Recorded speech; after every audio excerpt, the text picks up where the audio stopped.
Yemin olsun ki maksadımız hürriyet, zırhımız şehadettir. Senin neslinde cümle cihanda Osmanlılar diye anır.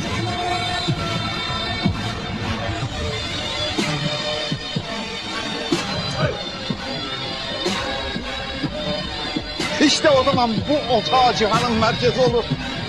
Cümle mahlukata adalet dağıtır.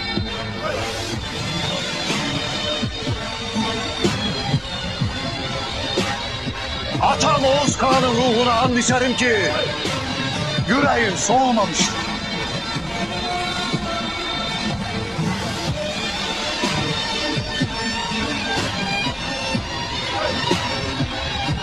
Osmanlılar! Osmanlılar! Osmanlılar! Osmanlılar!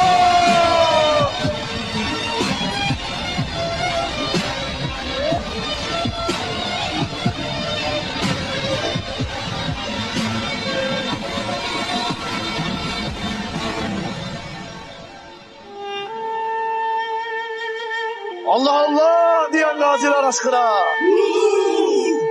Kanlı pusatlara atılan şehitler aşkına. Gaziler Serdarı Süleyman Şah aşkına.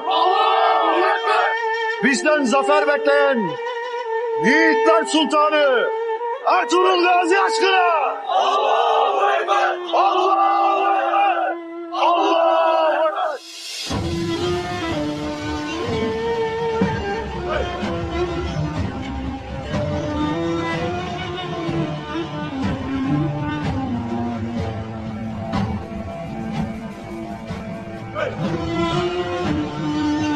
Sonsuza kadar adalet, sonsuza kadar hürriyet.